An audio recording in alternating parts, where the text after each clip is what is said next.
Nothing like a little Tuesday night football in this crazy year of years. But there's nothing better than being with my man, Dennis Fithian, the fifth king. Dennis, did you ever think we'd have just the third Tuesday night football game ever? And the first since 2010? The other one in 1946? Well, if you'd have told me that it was a pandemic, maybe, before, but no, before the pandemic, I would have had a pictured Tuesday NFL game. But after seeing it, pandemic or not, I like Thursday games. I like Tuesday games. I like Monday games. Find a way to have an odd Tuesday game here or there. I would be in. I'd watch it.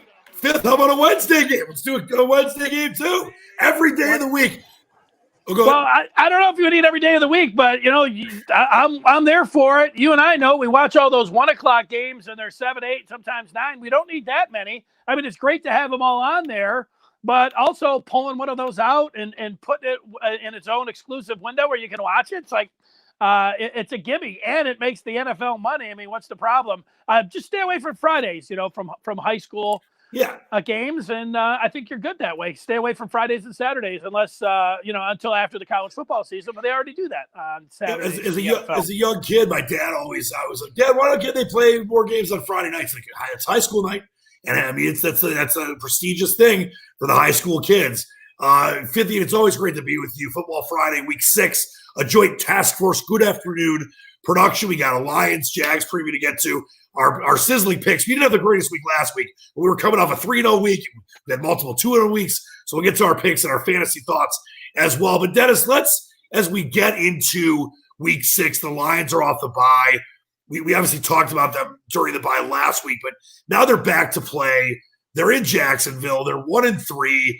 They're just not a good team. What do you see this weekend? Is there any way? I mean, obviously Jacksonville's got a lot of injuries. The Lions are actually a 3-point favorite. I thought the line was going to be Jacksonville -3. If the Lions win, and I'll even say this first before I even ask your thought on this. If they win, I'm not back or anything. But can a win do anything for Matt Patricia and Bob Quinn against Jacksonville? No, I don't think so. It's to the point here. The Lions have got that sweet spot, like we've seen so many times in their history, where it seems like, I know, like they always say in Vegas, they're trying to get just even money on both sides. The Lions are in that sweet spot where they've got half of their fans that are rooting against them, and half that are still like, yeah, I hope they win because I never root against them. And there's so many times that we've been down this road. I mean, that's the part. Analyzing the game, seems like an afterthought here. I watch it. Would I be surprised if Jacksonville blew them out? No, I wouldn't. I mean, they played well against Kyler Murray. It's the one outlier here in the 4 games that their defense played really well. They stepped up. They forced them into turnovers. I mean, if they play like that, they can win the game. Jacksonville's not a very good team. No. But, the way that the defense, man, they have a lack of pressure, and they're terrible against the run. The coach has no idea what he's doing. Patricia might be the worst coach. I know Adam Gase is terrible, but Patricia might be the worst coach in NFL history. Dennis, I can't disagree. By the way, Doug Marrone on the hot seat with Jacksonville, too. They had kind of had this resurgence under Gardner Minshew last year. This year, they've had some injuries, but, they're going backwards. And I look at it like this. The Lions are 1-3 off the bye. They could end up being 1-4. And I think probably then 1-5 or 1-6, whatever. Where are you at with? Because it seems like a lot of people want Patricia and Quinn fired now, like Dimitroff and Quinn were, ironically, the same name in Atlanta. Obviously, Bill O'Brien, the GM and coach in Houston after the 0-4 start. Does it matter if they're fired in the middle of the season, or is it all about the fact that they're going to be fired before next year starts? Well, where are you at with that? Well, I think they should get on with it. But the one thing that I would give the advice to Sheila Ford Hamp, she should sell the team. But, we know that's not going to happen. But sell. What you really have then is an opportunity after your owner, and she's relatively new. She's only been on the job here for a couple months. So you are going to have a new owner, and then you are going to have a new general manager, and you are going to have a new head coach. Those are the 3 most important positions. Then you're getting to in the organization, and then you're talking about the quarterback is the 4th biggest one. And I think they're going to move Matt Stafford at the end of the year. Those are the 4 things that you look at if you're a Lions fan. And you can say, hey, we've tried this before and got after it, but now they're going to have another chance to do it again. I think they should also get rid of Rod Wood. He'll be fine. He's the accountant for the Ford. So that would be 5 people that are very important for an organization, putting the quarterback in there as well, that it could really be a new beginning talking about in 2021 for this organization. The tough part is is because Patricia brought in all of his old parts from the Patriots and drafted scheme specific, that the next guy coming in might really have to pull a Patricia and talk about, well, we got a lot of work to do because they're so scheme specific. I don't think Jelani Tavai, whoever the next head coach and GM is going to be like in the middle of that defense. And they're going to be like, ooh, this guy's going to be great with whatever we're running, with what we are going to run. So, yeah, no, I think you said that perfectly. And where I'm at is that, you know me, I'm a huge Lions fan, and I definitely, I've said this year that Matt Patricia sucks, all due respect him personally. I've said that the Lions are in a tailspin, they're going nowhere, and it is time to kind of have to blow it all up again and find a way forward. I think you made some really good points there about, there are some pieces on this team, and it's about completely retooling and finding the right guys, which we thought maybe they had this last time, and they didn't. And it's one of these things where I feel like, it just takes that one right hire. It doesn't mean, that there's any track record, because there isn't. But Dennis, it takes the one right hire to run the football operations as a general manager or president, and the one right hire to be a coach. And if you do that, I'm not saying you're going to be Belichick and the Patriots, but look at Pittsburgh and Tomlin. Look at Andy Reid in Philly and Kansas City.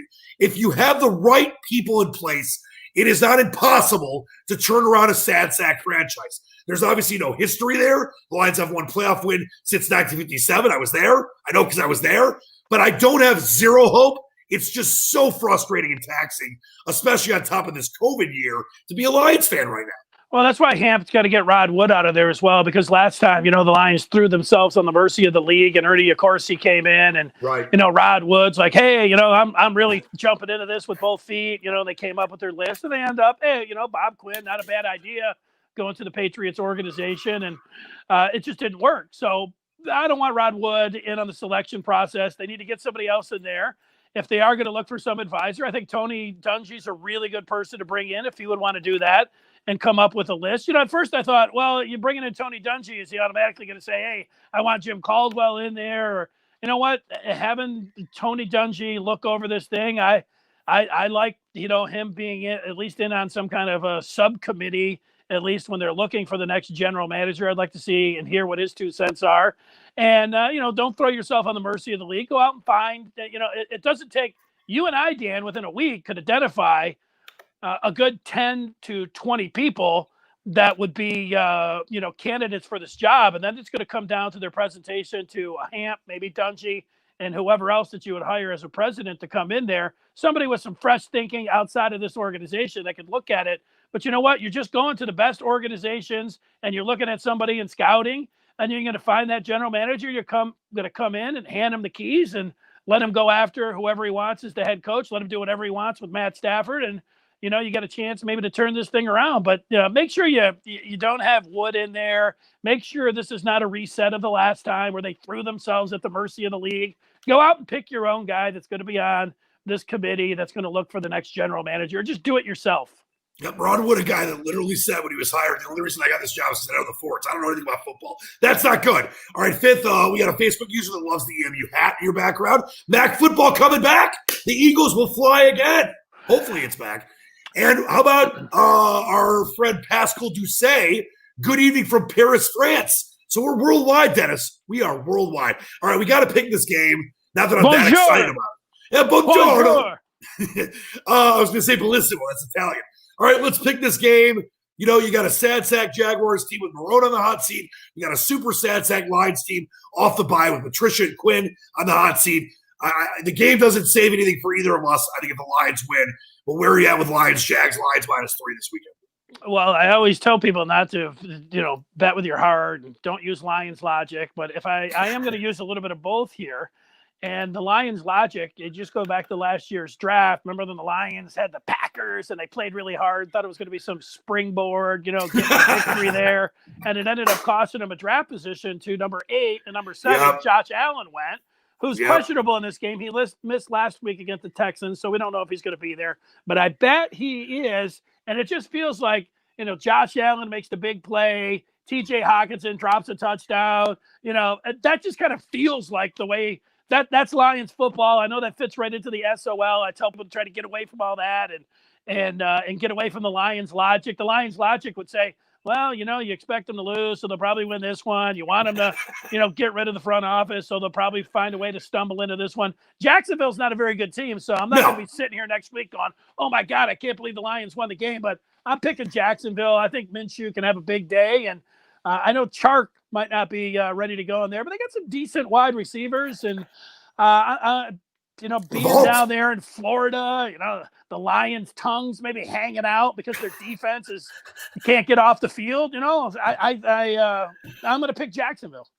This feels so foreign to me, but so am I. And it's not that I don't care, because I would never not care, but I really don't when it comes to, because this team is going nowhere. So I think Laval, I always mess his name up, the Baylor receiver, Cheval, the good receiver for Jacksonville.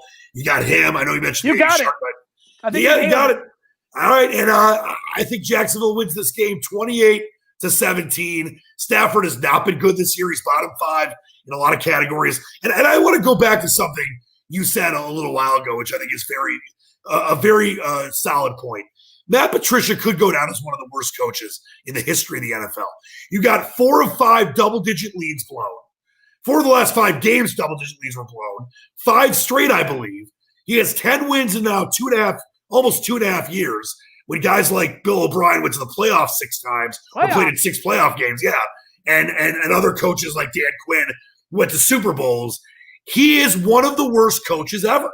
And unless some kind of miracle happens, which it's not going to, he's going to be gone. And maybe down the road he's good. But for the Lions, and I don't want to say it was bamboozled, I don't think he's a terrible human being, but I really thought, Dennis, this was the right guy. And I wanted a guy that had experience with a championship caliber team. Yeah, I would have loved a guy that had previous head coaching experience like Jim Caldwell did. But Patricia, he has been as bad as you possibly can be. This team doesn't know what to do. They have no dagger time. They have no killer instinct. And Jacksonville, like you said, they stink. They're still going to win. 28-17. Jags get it done. By the way, Pascal says Tony Dungy's a good coach. Would be a good move by Detroit. So he's got the French coming out there fifth. All right, you ready to – Go ahead. Oui. Before we pick our games, I know we came off of 1 in 2 weeks, but we had a 3-0 week before. Just want to thank our good friends at Thomas McGee's that helped make Football Friday possible. Check them out in Eastern Market. No better place to watch a Lions game, an MMA fight, a boxing match. Dennis, I got to get you down there. They got all your old English soccer teams at any hour of the day, and they've got it all on a patio now, socially distanced. Great drink specials. You're going to come down. Drinks are on me. It sounds good to me. I picked the Vikings, and I know we both picked the Chiefs. What was the other game? We had the Vikings outright, but they ended up covering. So, yeah, you know what? Maybe you were 2-1, but I went through it. It's okay. It's okay. No, I had the Vikings. I didn't know if you had the Vikings or not. Never mind. You were 2-1. I was 1-2. Okay. I had the Seahawks. We both had the Steelers, who won. Yeah. And then what was the other game that we had? I like the Browns, but I don't remember. I like the Browns. That was my pick of the week. So yeah, you're 2-1. You're 2. I was 1-2. But the week before we were both 3-0. So that's good picks for us. Check out our friends. By the way, if you could have, because you lived in England for a while, and they've got all the English beers on tap. If you could have any English beer, I know you don't drink that much, but either do I. I don't drink at all. But if you could have any English beer, what would it be? Yeah, well, you're wrong. I do drink a lot. I don't know about a lot. I thought you said you weren't drinking that much. I try not to, but, the pandemic, I would say the beers have gone up. But if I could have any beer, I would pick a Theakston from North Yorkshire, man. It's heavenly. I'd stick a couple of those down my neck. I like it. And I still am not. I'm just drinking the Monster Smith. All right, you ready? Listen, last week's slate sucked, I thought. As far as the games went with some wacky spreads. I really like a lot of games this week. And let's see where you're at with that as well. Let's get into our Pick 3 Fithian Leach NFL Pick Festival as we enjoy ourselves here on a Football Friday. All right, Dennis, first up, as I mentioned, it's a week where there's a lot better games than last week. And we're back to this Steelers team. Chase Claypool might come into factor later in the show. Coming out party 4 touchdowns last week. You've got the Browns, who obviously played really well in a game. My game of the week was Indy, and I was wrong about that. The Browns just destroyed them. And now you've got this AFC North Classic matchup. in Pittsburgh. Steelers minus 3 to hook, 3 to swizzle. Interesting game to me. Where are you at with Steelers and Browns? Well, the one thing, I think the Steelers have the best defense in the NFL, and I think they have the best wide receiving core. And Deontay Johnson's going to miss this game. The last 2 that he missed, he got knocked out. Actually, he was in the game. I know that he's on my fantasy team. He's killing my fantasy team, too. You know what? I liked Claypool. Was it last year or even the year before? I remember seeing him against Georgia, and I'm like, wow, man, this guy's as big as a tight end, runs like a wide receiver. He didn't do great against Michigan last year, but when I saw the Steelers get him, I was like, yeah, that's a nice pick. All down the line there, former Biletnikoff winner in Washington. I like all their wideouts. I think they have the best wide receiving core in the NFL, and I think they have the best defense. And Roethlisberger looks like he's 26 years old. Like, come on, what's not to like there? They're going to be at home. It's 3.5. I don't like if I could get rid of that hook. I'd feel really good about it. But I'm going to take the Steelers here all day long. I'm going to go big on black and yellow. Yeah, listen, I didn't love the -7 last week because 7 and 3 are the key numbers in the NFL, and obviously getting off the 3 is even worse when you're taking the favorite. But the Steelers covered last week. Deontay Johnson screwed us both, but they still covered and looked really good. I think the Steelers, to me right now, are my AFC champions. I think Kansas City obviously will have something to say about that, but it's very tough to repeat. I think that Steelers team is one of the best in the NFL. You mentioned the defense. Big Ben, it's like he's back in Miami of Ohio. He's playing great football. I'm going Steelers big in this one. I think the Browns, obviously somehow 4-1, they've gotten there. They feel a little banged up. OBJ, Kareem Hunt, that running game. Obviously, Nick Chubb's been hurt, but they're playing well, playing good defense. It really gave the culture on the upswing a problem last week. I think the Steelers win this one going away, though. I'll go 31-20, Steelers over the Browns in a high-scoring affair. How about the Battle of the Bay? Green Bay -1 at Tampa Bay with Brady and the Bucs. The Bucs defense was so good early in the year. It's kind of fallen off a little bit. But this is going to be a very interesting game with Aaron Rodgers coming in super hot. Tampa Bay playing good football, but not as great as some of the top teams in the league.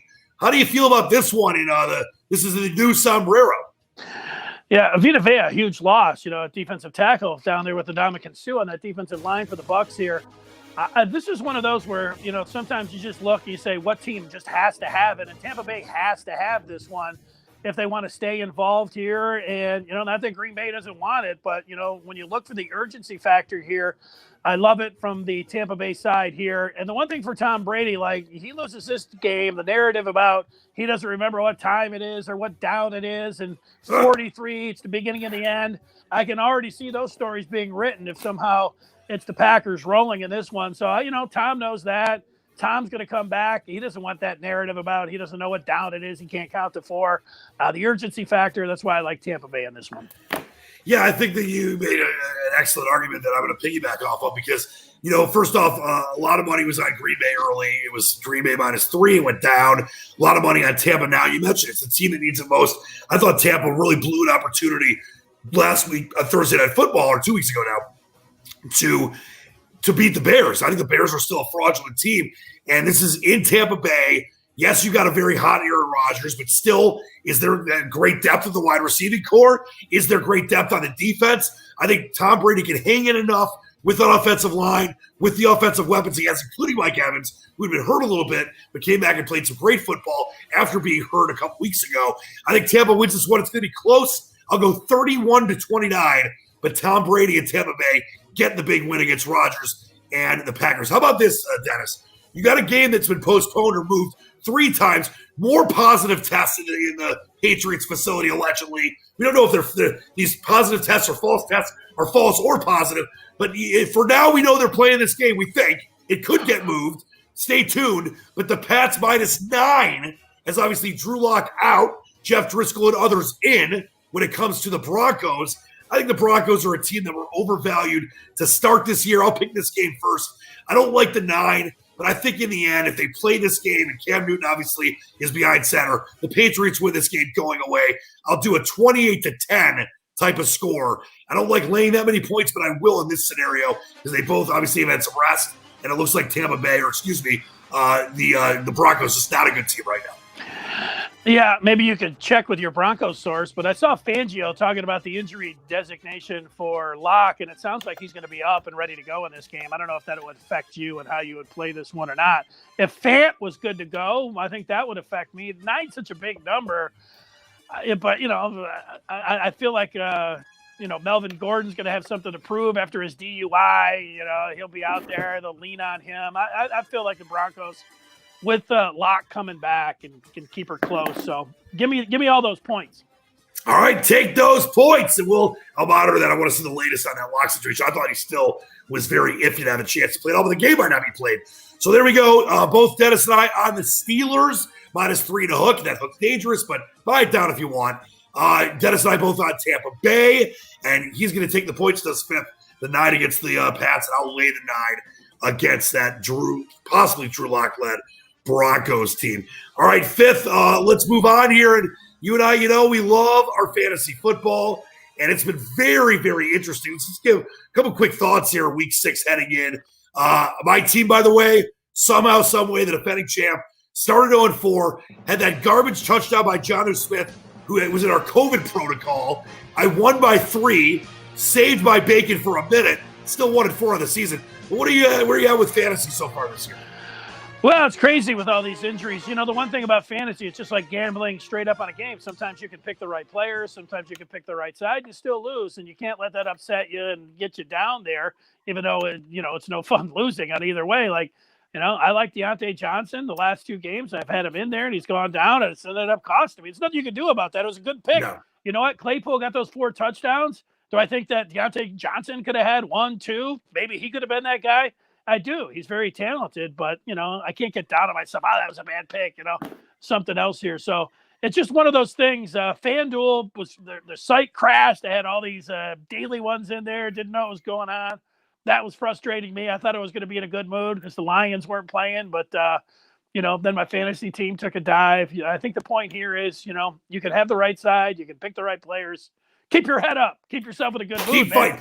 You should be gambling, grind it out. You want to win money, you want to win games and all that, but, you're doing it for fun still. So finding that sweet spot to combine making money, winning football games, and enjoying it, that's what it's all about. If you can find that right formula, you're doing it right. Beautifully said. And by the way, this is why I love you. There's many reasons I do this. Did just come out. You're right. Fangio mentioned that Drew Lock is likely the starter. It's still a 9-point spread. That's why I thought it was kind of built in before he was going to come. But Melvin Gordon also has an illness, so monitor that Broncos-Pats game. But also, let's hope they play that game because there are still COVID issues in New England. But at least Cam Newton has tested positively or negatively as of late.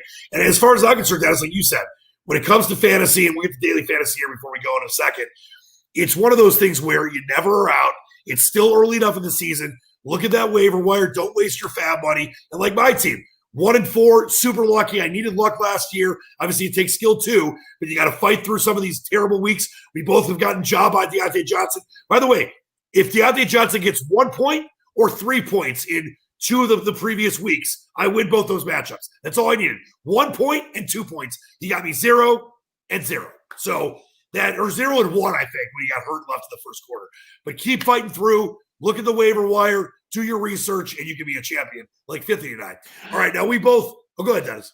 Well, I was going to say one more thing. I noticed there's a lot of people online. They're like, I don't like sports anymore. It's no fun. The crowds aren't there. And sometimes, this is like the first time that I've had my weekends open, and I've got all these football games that I can watch starting college football at 12, watching the 3:30 games. I feel like I'm living in Florida, like at Zaxby's. I'm watching all these SEC teams. But at some point, man, I'm grinding out 9 hours of football, and I'm like, I'm not enjoying it as much. You know what? Watching football, you can sit there by yourself and you can work in the media or whatever else, but most of the fun is being able to watch a football game with somebody else. Sit there, talk about the plays. That's what makes it so much more enriching.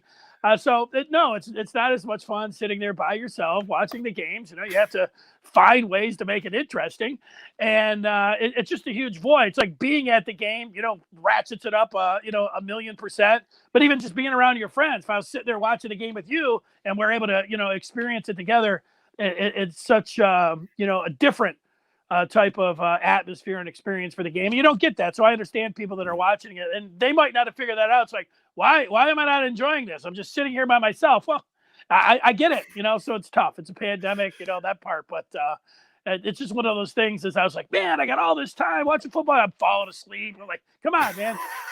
Two things. One, we obviously have to be safe. You and I have got to figure out a way, whether it's on FaceTime or something or Zoom, to watch some football together, because there's nothing like watching a game with you. And two, Zaxby's got some great chicken. That place has got some great, great chicken. I like it. You and I are both on one guy. You got another one you want to mention. Let's start with you here when we get to our daily low-price fantasy stunners. And as we've always said, if you're just joining us, you're just getting into the daily fantasy games, FanDuel, DraftKings, etc., you can obviously win by picking players that are great. Mahomes, Zeke Elliott, top-level guys. But you're not going to ever win any big money unless you have a low-price stunner. That's the way it works. You got to get a guy that's in the $3,000 to $5,000 or low $6,000 range, not an obvious player, a guy like we're going to mention here in a second, and that's what it takes to win, Dennis, and beat the computer or the algorithm. And you've got two guys. One of them I'm on with you, but who's the other guy that we're not on the same? I love this guy too. He's on my fantasy team. But who is your guy you're looking at that I think is so well priced? I know he's about $5,000 right now on FanDuel and DraftKings, and I think he has a real high upside. Remember, I just played the 1:00 slates, no swap out, so just the 1:00 game, so I can keep an eye on those other 5 to 10 teams and seeing what they're doing, and they're not stacking them against me and using those algorithms in the 4:00. I always feel like that's even more difficult. I mean, it's tough to beat, another 9 people, especially if it's a computer that's sitting on your team, but it's even more difficult when they're allowed to use the 4:00 games or the Sunday night games or the Monday night games against you. So having said that, when I was putting it together, it came down. I didn't know Deontay Johnson was out, but it was Claypool. It was Travis Fulgham, the former Lion, and it was T. Higgins. All were the same price. And you know what? I said, I think there are a lot of people that are just going to go to Claypool, but the way Big Ben's throwing the ball right now and the kind of receiver he is, I'll take him over those 3 guys, and that's why I went with Claypool. And it was Justin Jefferson, who didn't ball out on Sunday, but the 2 previous games, he was against the Falcons, he was over 100 yards, and then he had that 155-yard breakout a couple weeks ago. If you know Justin Jefferson, if you watched LSU like everybody did last year, that was his guy. And in the slot, the Falcons give up everything in the slot. Look at the numbers about what they're giving up in the slot. That's where Jefferson's at. That's what he did and operated for LSU last year for Orgeron. I think he's going to have a top 5 type performance there. I put Jefferson in to win you some money, and you can thank me later. No, and I'm going to thank you right now. And by the way, Jefferson creeping up to $6,000 on DraftKings. Still great value. Claypool, $5,200. I like them both, but I'm really big on Chase Claypool because you can't trust Deontay Johnson right now. I think there's going to be a lot of points scored. And normally there's not a lot of points scored in a Steelers-Browns game, but both those offenses are playing great. And obviously the lack of holding calls and the lack of home fans has points up all over the place. Vegas and the odds makers have had a terrible time, setting point totals. They all are going over. Until last week, we had a bunch of unders, but until last, week 5, it was over. I think Claypool is excellent value at $5,200. I'm with you on Jefferson too. I picked Jefferson up on my fantasy team or got him on the Fab Wire, I think after week 1, before he had the breakout game. That's how you win daily fantasy, Dennis. And I think it's really smart. Really quick, let the people know again, when you explain you're doing the 1:00 only, no swaps, and you mentioned no funny money later on at those 4:00s, why there's value there. Well, if you're going against a computer and they have 3 spots and you can't see their players, you put your team down there and then you get to the 4:00. I think that computer, they're not locked into their players, and they can then just respond to whatever you did in the early window. It just cuts your numbers. It's more fun. It's more fun to have the 1:00, 4:00, the Sunday night and Monday night games. But the thing is that you're at the mercy of that computer because you know that they're going to take 5 or 6 of those teams. They're going to hide all kinds of different players. And then when the game starts, they're just going to play that. It just makes it much more difficult to win. At least that's how I feel how they're playing out the algorithms. If you're playing against 5 people, like I play against 3 or 5, I'm able to right off the bat see what kind of numbers they have, see all of the players right there, and then hey, let's go. It's still tough, it's still tough to win, but it feels like I have better odds, going about it. And, you give yourself a big advantage by doing that. You definitely do. I don't know about it. Oh, sorry. Oh, that's silly computer that tries to beat us. We're going to get that guy. Dennis, it doesn't get any better than spending time with you on these Football Fridays. Always an honor, my friend. Everything else good with the family? Sending love to you. What are the weekend plans? A bunch of football, obviously. Yeah, well, tonight I'm going to watch Zach Wilson from BYU. They're playing Houston. I'm interested in that game. I'm going to watch both baseball games. I'm excited to get there and do that right now. I've been in on the playoff baseball. I see you are as well. Yeah, and then all day, the 12 o'clock games are there. But, man, that 8 o'clock game, I'm fired up for it. I love the slate on Sunday, even including the Lions there. So it's going to be a great weekend. And, Dan, I know you don't drink, but, you do a great job of helping other people out with your attitude. And, just being able to, be who you are. I know there's plenty of people over the years that have told you on the radio, they tell you online, but, you are an inspiration that way. You do a good job. So, nice job. Keep up the good work that way.